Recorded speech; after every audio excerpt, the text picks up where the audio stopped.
अस्सलामुअलैकुम dear friends, उम्मीद करता हूँ कि आप सब खैरियत से होंगे, ठीक ठाक होंगे और अपनी स्टडी कर रहे होंगे। दोस्तों, आज आप लोगों के साथ एक और एंडोक्राइन डिसऑर्डर जिसे ग्वाइटर कहते हैं वो आप लोगों के साथ डिस्कस करने जा रहा हूँ। ये ग्वाइटर बेसिकली क्या होता है, किसकी वजह से होता है, इसके क्या साइन और सिम्टम्स होते हैं ग्वाइटर के, और इसकी ऐसी क्या मेडिकल मैनेजमेंट होती है और इससे जो है हम किस तरह से बच सकते हैं, यानी इसकी ऐसी कौन सी प्रिवेंशंस हैं जिनको हम फॉलो करके इस ग्वाइटर जैसी बीमारी से बच सकते हैं। तो वो जो है मैं आज के इस लेक्चर में आप लोगों के साथ डिस्कस करूँगा। तो वीडियो लाजमी इन तक देखिएगा और वीडियो अगर पसंद आए तो वीडियो को लाजमी लाइक कर दीजिएगा, और अगर आप मेरे चैनल पर नए हैं तो आप प्लीज़ मेरे चैनल को सब्सक्राइब कर दीजिएगा ताकि मेरी आने वाली हर नई वीडियो आप दोस्तों तक पहुँचती रहे। ग्वाइटर बेसिकली क्या होता है? ग्वाइटर एक ऐसा एंडोक्राइन डिसऑर्डर होता है जिसमें क्या होता है कि जो नेक के अंदर थायराइड ग्लैंड होता है उसकी एबनॉर्मल इनलार्जमेंट हो जाती है ड्यू टू डिफरेंट कॉजेज़। अब आप इस पिक्चर में देख सकते हैं कि यहाँ पे जो नेक के अंदर थायराइड ग्लैंड होता है उसकी एबनॉर्मल इनलार्जमेंट हो जाती है किसी भी कॉज की वजह से। अब इसकी इनलार्जमेंट थायराइड ग्लैंड की क्यों होती है, इसके पीछे क्या रीज़न है, तो वो भी जो है मैं आप लोगों को बताऊँगा। तो वो जो है बेसिकली, लेकिन इससे पहले जो है मैं आप लोगों को ग्वाइटर की टाइप्स बताऊंगा कि ग्वाइटर की कौन सी ऐसी टाइप्स हैं जो हम आज के इस लेक्चर में पढ़ेंगे।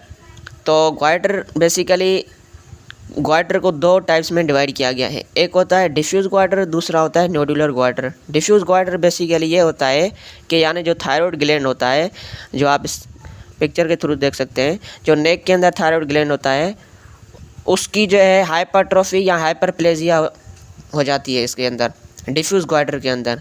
यानी हाइपरट्रोफी का मतलब ये होता है कि यानी जो थायराइड ग्लैंड के अंदर सेल्स होते हैं उनकी एबनॉर्मल इनलार्जमेंट हो जाती है। यहाँ क्या होता है कि यहाँ तो उनके नंबर्स जो होते हैं सेल्स के, थायराइड ग्लैंड के अंदर जो सेल्स होते हैं उनके नंबर जो है इंक्रीज़ हो जाते हैं। जैसे आपने कैंसर में देखा होगा कि क्या होता है कि बॉडी के अंदर जो सेल्स होते हैं यहाँ तो उनकी एबनॉर्मल इनलार्जमेंट हो जाती है, साइज़ इंक्रीज़ हो जाती है, यहाँ जो है उनके नंबर्स इंक्रीज़ हो जाते हैं। सेम यही होता है कि थायराइड ग्लैंड के अंदर जो सेल्स होते हैं यहाँ तो उनके नंबर इंक्रीज़ हो जाते हैं, यहाँ जो है एबनॉर्मल इनलार्जमेंट हो जाती है।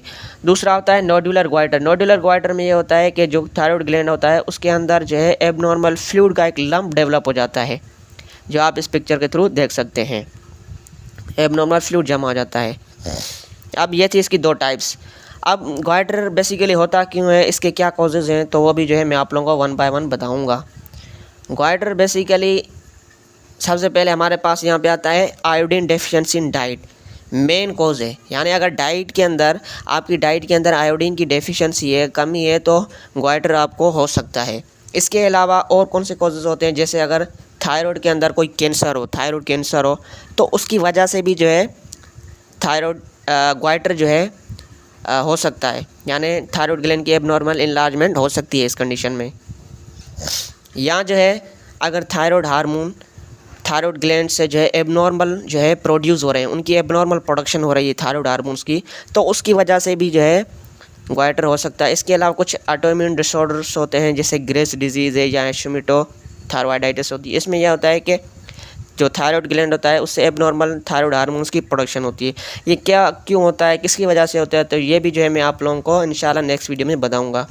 यहाँ तो फैमिली हिस्ट्री है, यहाँ अगर फैमिली के अंदर है तो वो जीन टू जीन जो है वो ट्रांसमिट करता हुआ आता है, तो उसकी वजह से भी जो है ग्वाइटर हो सकता है। फैमिली हिस्ट्री के अंदर वो रन कर रहा होता है जीन, जो एबनॉर्मल जीन जो ग्वाइटर कॉज करता है वो फैमिली टू फैमिली जो है रन कर रहा होता है, तो उसकी वजह से भी जो है ये ग्वाइटर हो सकता है। अब ग्वाइटर के बेसिकली क्या साइन और सिम्टम्स होते हैं, तो ग्वाइटर में आपने देखा होगा कि नेक जो है विजिबल स्वेलिंग हो जाती है नेक की। आप इस पिक्चर के थ्रू देखें कि ये जो नेक होता है वो एबनॉर्मल स्वेल हो जाता है, बिल्कुल सूज जाता है, जिसकी वजह से क्या होता है कि स्वालोइंग यानी निगलने में तकलीफ़ होती है, पेशेंट को सांस लेने में दुश्वारी पेश आती है, और उसकी वॉइस जो होती है वो चेंज हो जाती है, हॉर्सनेस, यानी उसकी वॉइस जो होती है वो गहरी मोटी हो जाती है, बिल्कुल बैठ जाती है, और साथ साथ जो है उसे कफिंग का मसला भी रहता है ग्वाइटर की वजह से। तो ये इसके साइन और सिम्टम्स थे जो मैंने आप लोगों को बताए। अब इसकी ऐसी कौन कौन सी ऐसी लैब इन्वेस्टिगेशंस हैं जिनके थ्रू जो है हम ग्वाइटर जैसी कंडीशन को डायग्नोस कर सकते हैं। तो सबसे पहले जैसे हमारे पास पेशेंट आता है तो हम उसकी सबसे पहले फिजिकल एग्जामिनेशन करते हैं, थायराइड ग्लैंड की फिजिकल एग्जामिनेशन करते हैं, थायराइड ग्लैंड को असिस्ट करते हैं। जब हम थायराइड ग्लैंड को असिस्ट करते हैं तो उसके बाद जो हमारे पास फर्दर टेस्ट आते हैं जिसमें TSH thyroid stimulating hormone T3 और T4 का लेवल चेक करते हैं with the help of blood test. Blood test के थ्रू हम इनका लेवल चेक करते हैं कि ब्लड के अंदर इनका लेवल एलिवेट तो नहीं हो। अगर इनका लेवल एलिवेट हो जाता है तो ये जो है एक क्लिनिकल साइन होता है गॉइटर का। इसके अलावा हम थायराइड ग्लैंड की जो है CT स्कैन या MRI करते हैं। और लास्ट में हमारे पास एक और जो है डायग्नोस्टिक टेस्ट आता है जिसे फाइन नीडल बायोप्सी कहते हैं। फाइन नीडल बायोप्सी बेसिकली ये होता है कि हम जो है जैसे कैंसर में हम क्या करते हैं कि एक बॉडी का कोई भी सेल जो है लेके हम उसको अंडर द माइक्रोस्कोप एग्जामिन करते हैं। तो सेम यही होता है इसमें भी कि थायराइड ग्लैंड से हम जो है कुछ सेल जो है विद हेल्प ऑफ नीडल जो हम लेके उसको माइक्रोस्कोप के अंदर एग्जामिन करते हैं कि ये गॉइटर तो कंडीशन नहीं है। तो ये भी जो है एक डायग्नोस्टिक टेस्ट होता है गॉइटर का। इसके अलावा कुछ हमारे पास जो है ट्रीटमेंट के टूल्स हैं जिसके थ्रू जो है हम इस कंडीशन गॉइटर को ट्रीट कर सकते हैं। जैसे सबसे पहले आयोडीन सप्लीमेंट पेशेंट को प्रोवाइड करते हैं, क्योंकि ये आयोडीन की डेफिशिएंसी की वजह से होता है तो हम इसमें आयोडीन की जो है सप्लीमेंट्स प्रोवाइड करते हैं। कुछ एंटी थायराइड मेडिकेशंस होती हैं जैसे थायरोग्लोबुलिन है, लियोथायरोनिन है, सोडियम लियोट्रिक्स है।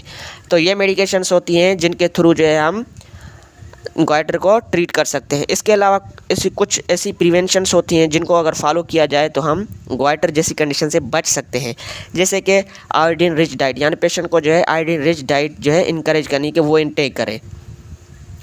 जैसे कि आप इस पिक्चर में देख सकते हैं कि ये आयोडीन रिच डाइट्स हैं जिसमें पालक वगैरह है, साग वगैरह, ये सारी चीज़ें या मीट वगैरह, ये सारी चीज़ें आयोडीन रिच डाइट्स होती हैं।